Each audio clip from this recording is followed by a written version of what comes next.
We are finally back from the longest break ever, but we are still on Debate Your Way at Jumpstart. And I'm sitting with my lovely panelists, and we're still on the topic of who's supposed to be more expensive. So they're going to talk about that. But as for me, I'm going to be your host for today. So watch out for more. Stay tuned. But for now, I'll introduce my lovely panelists here. It's Mr. Faku joining us on the stage, and also Mr. Mashaba joining us on the stage. Right now, we'll hand it over to Mr. Igwe. Yes sir, yes sir, yes sir. So guys, kushobe kakhulu silibafazi beduka inyama nakibe uyashoda lo mhlanga. Bafethu ku rough kakhulu. Okusho ukuthi bafethu we continue with our topic ekuthini malobolo kahle hle because sine problem la bafethu ngokulobola. Families are poor, people are lazy ukuthi bayosebenza, then bafuna kushaya ngemalobolo. One thing that I know ukuthi umntwana wentombatana, it is your own responsibility ukuthi umkhulise, but bonga invest kuyo. So mawufuna imali through yena, it means uyamthengisa, it's a problem. So we'll hand over our mic to Ufaku about this issue. Ukuthi yena uyibona njani this thing of kulobola, because kulobola we say suke sakha buhlobo, number 1. Number 2, lapha umuntu lokumele adure umuntu lo anebantwana laba yi3 or lo nganabantwana at all. Khayini ukustatile kancane ukuthi if you have 3 kids, it's like buying a truck leni trailer. So meaning funa ukuthi the muntu lo anebantwana abe more expensive than lo anganabantwana. Then Khoza says lo muntu lo sewudziniwe in other words. So siyozwa khona kuwe Faku, and now Mr. Mashaba, ingozi yinja ikokornoto shwele. Faku, over to you. Introduce yourself, sir. All righty, nguye Faku lona. I'm from Alexandra. Indoda le idila ngenyama kakhulu. Okay. Mina loku ngibona kona ngendlela ngifuna kuanalyze ngakhona ukuthi 1 indzaba yemalobolo ijule kakhulu, yabo, ngoba 1 labo malume labasithuma bona abasiphathi kahle. 1 bomalume, yabo. That's why mina indzaba yokulobola vele angifuni umalume bokudlala. 1 mawafika le umalume bafika le bathi bangirepresent ngasi mina nginemali eningi, bafuna ukugcwalisela lo mndeni lo baya kuwo ngemali yami, yabo, and le mali ayiphumi kubo. 1, yabo, ngoba le mali kusuka kubhadala mina not bomalume, yabo. 1 kufuna labo malume abasiphathi kahle, bafika le bavumela imali eningi le abasirepresenti kahle mabaleko lobolo. Secondly, esikhatsini lesiningi labafati silobola bona sicontribute kakhulu mabaya esikolweni, yabo, and then thola ukuthi sowuphumelelile contribute thina kakhulu bakhwenyana. And then mawafika lebo malume batshela ukuthi lawo malume balomfati basi umntwana ethi mfundisile bebangekho ufundise ngithi. 1, yabo, ukuthi ufundise ngithi labasispendile, but mawafika le bafuna ungicharge ukuthi bona bamfundisile nokube bakamfundisi contribute thina. Lento le ayisiphathi kahle thina ukuthi sicontribute ukuthi umuntu aphumelele jiji. Mase yakolobola sebasitshela ukuthi bona bacontributile but ufundise ngithi esikolweni, yabo. And then la kulendzaba leyo ukuthi kufuna adure manje bantwana, mina ngifuna kudifa lapho ngoba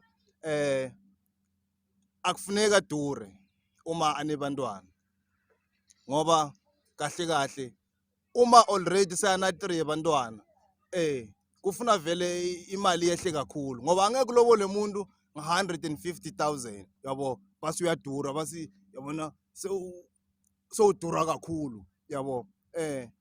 Ayisebenzi ngaleyo ndlela ngoba angazazale kakhulu, kufunana labantwana bawondle ngimi. Uma katana labantwana, yabo, irresponsibility yami. Angeke ngikhiphe imali eningi ngihambe ngiphindze futhi ngala futhi kufuna ngisupport, hayi ngaleyo ndlela cha. Thank you, Mr. Faku. Can Mr. Mashaba also put their opinion on this topic? I just want to dwell deeper into lenzaba lesibukane nayo namuhla leya ukuthi umfati kumele adure ngabanye bantwana or not. Mina esayidini lami you have to understand the tradition first. Mau understand the tradition akusinde yanamuhla, akusinde yakusasa. It's something of which lesikhule nayo back to my early 80s and 19 or 1880s or 18 by. So kulobola muntu firstly akusiwumthenga muntu. Kulobola kujoyina the two families. And kulobola umuntu lwanebantwana akusiyo into yokuthi sidothi kufuna be expensive kufuna be no, kufuna understand that the main concept yemalobolo ukuthi malobolo we are only joining the two families. Mina ngilapho le bengifuna ukucacisa kona before I can say ukuthi okay ngoba una 3 abantwana ngoba unabani abantwana mina lokho abantwana akuchamuke ngamuva. Sibuke the main part lapho ukuthi kahle kahle yini emalobolo kahle kahle kulotsholwa yini kwenzakalani sibe sisticke lapho nje before we can go anywhere else ukuthi sesi-involve abantwana nokuthi bakamanzini or no whatsoever lokho asekume kancane ngiyabonga. Okay, Mr. Igwe, because I know it's getting very broad and it's a lot, I think, to take in. Before Mr. Bobona has said or spoke that, yeah, now he's standing on the side of that 3 kids, coming with 3 kids, it's a lot. So I think we're also going to bring someone in who's a lady, and then they have to speak on the ladies' side. What do they think? Because they have kids, so they know more, and probably some of them are also Baba Lobolile. So, but before we go there, we want to hear what Mr. Igwe has to say concerning this. Thank you, Mr. Igwe. Yes. Thank you, Miss Chabi. Uh, what I what I would like to say is we understand, Mr. Mashaba, ukuthi if Slobola suge sakabhlobo, but this entire thing has changed. Yabo has changed. You cannot say if mina nginiketa imali nginiketa item that's not selling. It's a no. If nginiketa item unginiketa imali, and most especially if you charge me the item, by so doing like give me angithengisela. I don't know, maybe mhlambe like I'm making myself very clear. If I give you an item, if ungicharger so uyangithengisela, but back then bantu bengivumela back then bengingachajani, but bekubathi ingomo and bekuba ingomo lephuma ngale ekhayeni nangale ekhaya lingala, then by so doing nakabhlobo. But now what they do bafuna imali ngalakini kuphela, that's it, then ikuphelele, and nikufuna ukuthi nihambe niyoshada nondle bantwana and everything. So it's a problem, it's a calamity, let me say that. Yabona, it's a calamity because nyalo sekudliwa imali yethu. Mr. Mashaba, mina I agree with you when you say suka kwakhabhlobo, but le nto leseshintshile yonke. That's why, like, firstly I said it's a daylight robbery, siyarojwa manje, thatha imali yethu ngebutsotsi, but using the name Globola. For example, people are now doing what you call it fat and said, are sleeping all over, sleeping around, saying I love you. People are using the word love in order for them promoter kuhamba nje ulala. Do you get what I'm trying to say? So it's a problem, Mr. Mashaba. People are using the word global like they are hungry. Yabon, if maybe it's global like back then, we're going to be safe. I thank you, Ms. Chabi. I think this is getting hotter and hotter, and I'd love to hear even from the audience. But before I even go there, Mr. Mabona, what's your take? Because we're speaking about Mr. Mashaba, and Mr. Igwe is saying that it is more of honoring the other family than just the exchange of selling and buying. So, what is your take since you spoke about a girl coming with 3 kids and then say caravan? What do you say on that? Uma usuka kaHlophe uya kaKhoza, ungena esibayeni sakaKhoza, uyasukela kahle kahle thina. Bese singathengisi umntwana wethu. Nangu nothando uhleli la, nothando Khoza asimthengisi. Wena uyaqhamuka ungizankewu ufuna ukuthatha umntwanami and angeke uze umthathe mahhala. Okay.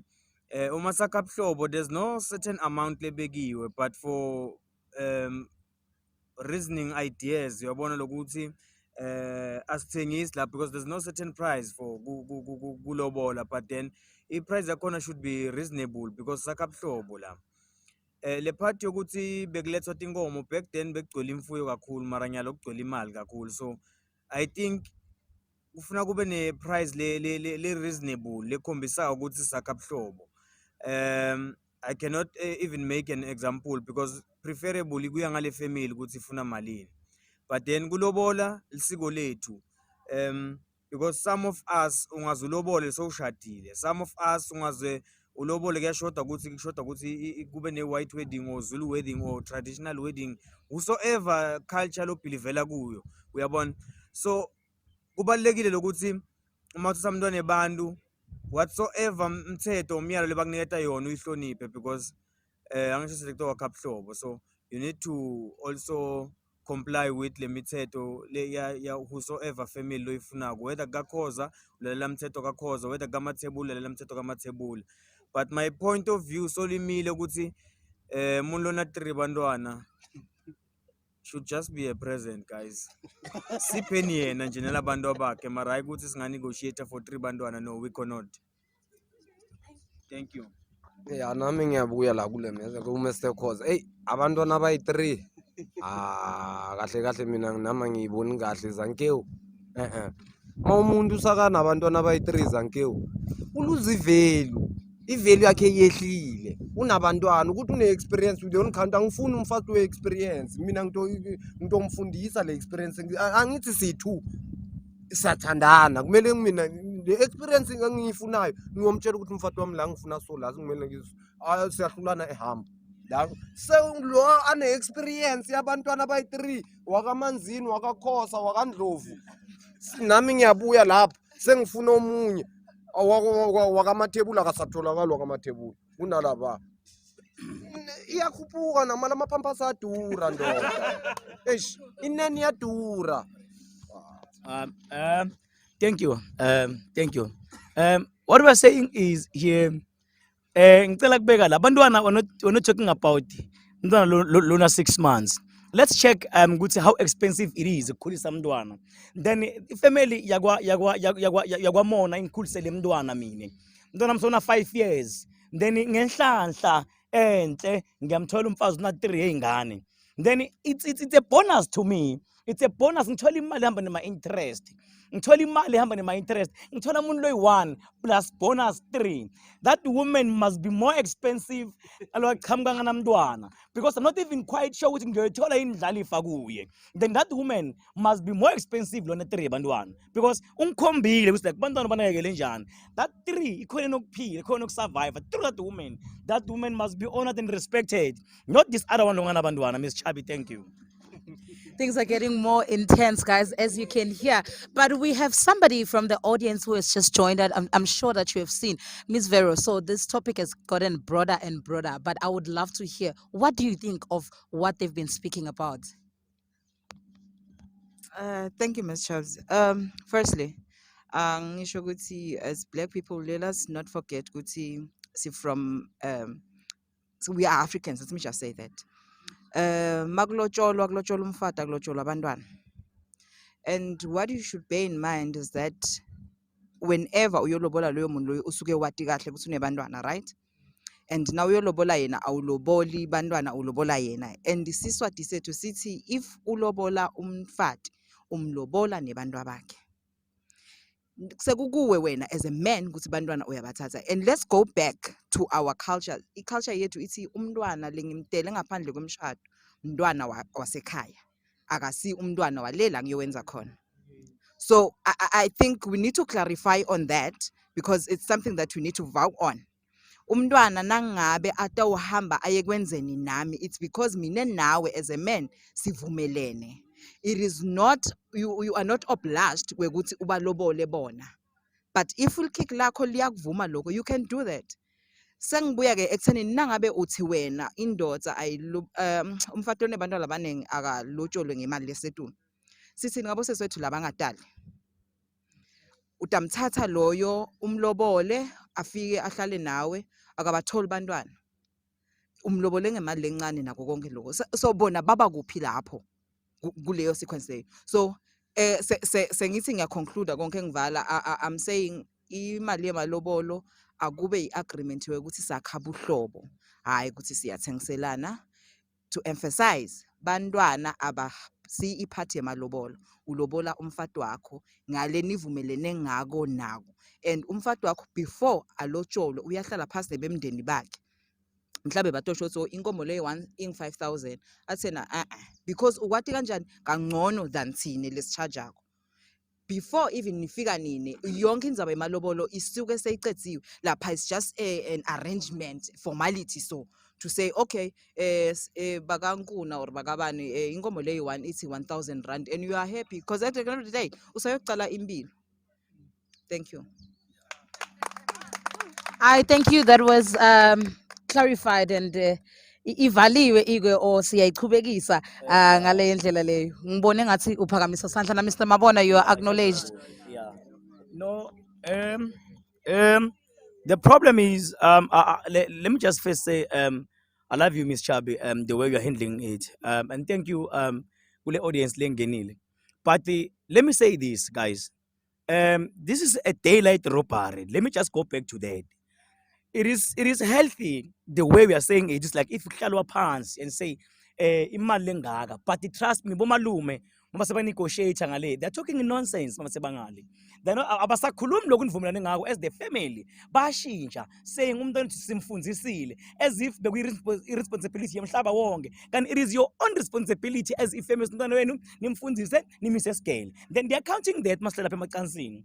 They're counting this like umntwana simfundzisile ukhulise ngithi kahle. Why are they counting that? Ngenaphi? Angihlangene mina lokho. Umsangano nje mina niwenze nina as the family. That's number 1. Number 2, bantwana.